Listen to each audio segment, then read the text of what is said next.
they was like, well, who should we pick? And we had the pleasure of saying, let's get 2 Super Bowl guys, Super Bowl champion guys. Receivers. Why you look at me? Why you ain't got one? Shade? Shut up, dummy. Why you you ain't throwing got that shade one. at I had to me? throw the shade Why at my you dog. ain't got one, Craig? I had to throw my dog out there, man. I hate coming to Super Bowl. This place is so stupid.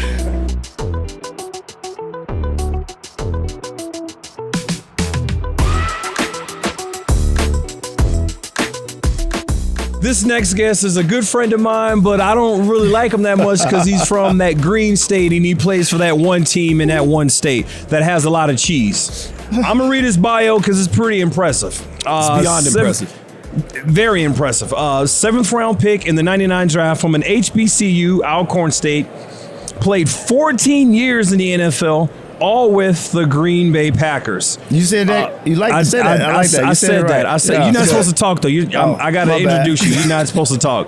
You don't exist yet, okay? So he won a Super Bowl there. He's the team's all-time leading receiver, and he's in the team's Hall of Fame. He's now an entrepreneur, philanthropist, and a New York Times best-selling author. Ladies and gentlemen, the receiver from the Green Bay Packers, Donald Driver. Yeah. Been there, done that. Yeah. Get on. Appreciate it. Thank you. Is that it? That's it. I'm done. I'm off the show. All right, you off the go. show. Yeah, whatever. Donald Driver. Let's move on. Tell me this, though, because, my parents went to Alabama State, so I grew up on HBCU football. You chose Alcorn State. I looked at your YouTube video. You talked about you were like one of the top receivers in the state of Texas. And you chose to go to HBCU. Right. You made that choice because of your grandfather. This is what you wanted to do. And you got drafted from an HBCU. So could you maybe talk about or make me understand why it's been such a decline in players drafted from HBCUs the last few years? I think it's the resources that we have. I don't think we have the resources. I think, the grind back here, I think early in the 90s, man, when I came out, it was just like you just worked hard, right? And you've got the opportunity. You didn't let that opportunity slip. But I think today's society is that the guys don't have the resources to get to where they want to go. I mean, we don't have the top facilities, number one, on the sports performance side. We don't have the top of nutrition. We don't have the top recovery. But it is about opportunities. If you give young guys opportunity, then they make the best of it when that opportunity presents itself. And so I think that's the reason why I think Deion did what he did. I think that's why he went to Jackson State to put them on the platform. But now no one's heard it. No one's talking about Jackson State anymore. Right. Now it's all about Colorado. And so it's one of those challenges that we're going to continue to face. But I think we have to find a way and a solution to give the guys from HBCU opportunity to showcase their talents. Do you think that we will see another Steve McNair drafted from an HBCU? And just to know, for those listening and watching, Steve McNair was the number 3 overall pick. He was also in the got Heisman votes. Yeah, too. he was right behind. He's number 3. Yeah, and that was the 90. Yeah, it was the 95 draft. Yeah, correct. Yeah, no, I think there could be. I think there could be a guy that could make it that far. But again, I think it's all about opportunities, man. I don't think we get the opportunities. I mean, now you think about when they do the combine, they do a HBCU combine, right? HBCU combine versus just a normal NFL combine. Why you just can't take top 10 guys out of the HBCU combine and just put them in the combine and see if they can compete. If they compete, then that changes the way the demographic of the draft happens at that point, because now you got a guy from the HBCU, they may run a 4-1, but he's never going to get that opportunity.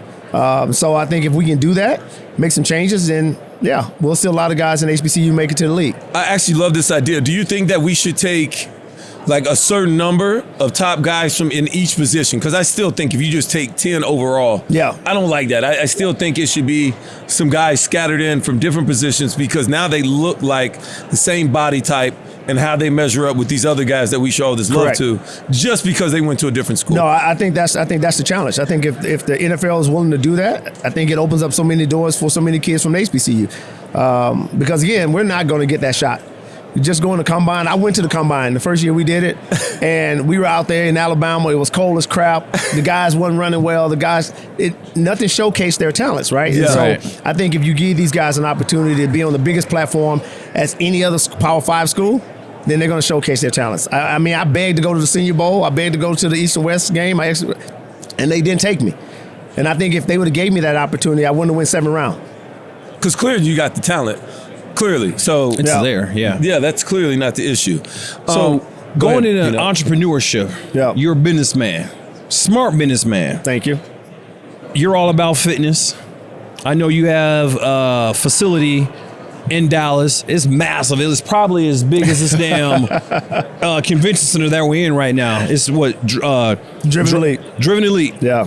What are you doing with Driven Elite, and how are you giving back to HBCUs? Well, it's been a great opportunity. We've been blessed to have 2 locations in Dallas. We went to Gulfport, Mississippi. We partnered with the city of Gulfport. We just opened up our 2 locations at the Pro Football Hall of Fame in Canton, Ohio. And then we took over Delaware State University. It's never been done in the history of sports. Yeah. And so we stepped in, and now we gave Delaware State a top sports performance, nutrition, and recovery program. And so just like the top Power 5 schools are getting, we're trying to offer that to HBCUs. And so we're just saying, listen, if Driven Elite is stepping up there doing it, there's a lot of Fortune 500 companies out here that donates millions and millions of dollars to HBCUs, but no one knows where the money is going, right? I don't know if that money is going to the academics or it's going to administration or whatever, but at the end of the day, we should see where the money is going, because I think that's the next step for HBCUs to be able to compete at those levels. We're underfunded, completely underfunded. I mean, once we get that resource and we realize that we can compete, and we get the funds to make sure that we have all the resources we need, then we'll be very successful. Yeah. And so Driven Elite, what I heard, you guys handle everything except surgery. Yeah, we do everything besides surgery. That's it. That's there it is. Okay, good. Yeah. I'll make sure I'm doing my homework. Yeah, you good. Make sure everybody knows, baby. They handle it all except surgery. But could you maybe talk about the work you were doing with MVS? We talked about it pre-show. Share with our viewers with what you're doing with for the Super Bowl commercial and stuff with Marquez Valdes-Scantling. Yeah. Haribo did a commercial for the Grammys. It was 2 football players just kind of sitting there having a good time, eating the snacks of Haribo and gummy bears. And we started thinking about this, and I got a phone call that says, "Hey, Donald, would you be willing to reenact the commercial that we're shooting for the Grammys?" And I was like, "Yeah, sure, I'll do it in a heartbeat." But then, they was like, "Well, who should we pick?" And we had the pleasure of saying, "Let's get 2 Super Bowl guys, Super Bowl champion guys." Receivers. Why you look at me? Why you ain't got throwing one. shade? Shut up, dummy. Why you throwing that shade at me? I had to throw shade Why at you ain't got one, Craig? I had to throw my dog out there, man. I hate coming to Super Bowl. This place is so stupid. So it was a great opportunity for 2 receivers that played the game, won a Super Bowl, to actually reenact a commercial. And so me and MVS had a great time doing it. It was just different. It was like we're talking about these gummy bears, right, and talking about how great they are. But then at the end of the day, they changed our voices not to be us, but to be kids. Yeah. So it's all about being a kid again and loving the things that we love. That's awesome. 14 years, that's a lot of games, it's a lot of plays. What was your welcome to the NFL moment in Green Bay? In Green Bay? I'll tell you what, in the league, just what was your welcome to the NFL moment? When I had to buy food for the entire receiver group. Yeah, that sucked because I was almost late for a plane. Yeah, 7th-round draft pick. I ain't got no money, man. And I spent over $1,500 buying food for a plane for a preseason game. Not even regular season, preseason. And that sucked. I'm trying not to laugh. You got Luke Kuechly behind you. So I'm trying to be serious, but I can't because Luke is back there. I love it. So, I ain't changing, Luke. I ain't changing. For those listening, that was Luke Kuechly. Yeah, sorry. I love Luke. That's our guy. Apologize. So, I want you to know, you are part of one of my welcome to the NFL moments. I don't even know if you remember this. He probably does. So, 2006. Okay. We played in Green Bay week 2 or week 3 of the season. Brett Favre was still there. Yeah. And you caught a pass. And you went down. I tagged you down, but you were and they didn't blow a whistle, and you stood up to try and run. So I readjusted, picked you up. No, you slammed me. I remember. You don't think I remember that? I did.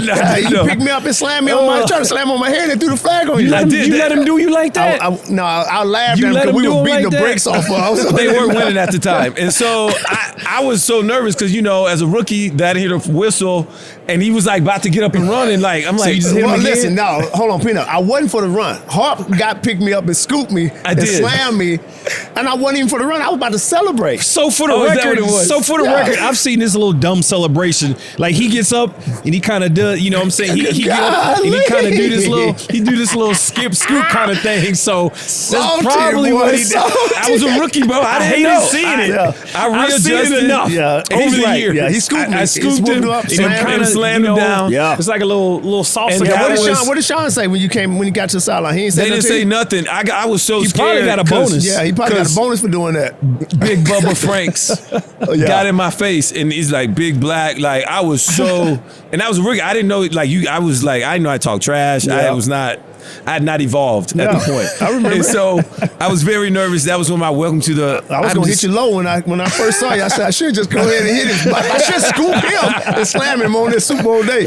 There it is. All right, see, okay. I didn't know if you remember that. Oh no, I'll never forget that. Okay. It was. You should have did it. There it is. I made an impression. I definitely would have did it. Hold on. You dirty though. Don't act like you like the nicest person in the world. Totally. You knocked the ball. You stripped the ball out one time. And legally. You should have let. Yeah, I get it. I give you that. But it wasn't even my ball. Like you hit JJ with the ball. I'm going for the ball. You gonna grab me and pull my arm behind my back and tell me to let the ball go. Don't let it go. I'm gonna break your arm. Arm back? Yeah. You gonna listen to this? Wrong, man. That's why people ask me, they was like, Drive, who one DB you can't stand? I tell them all the time, Peanut. I was literally going to ask you that. So is it Pete? He's terrible. I hate him. There it is. We got it. Yeah.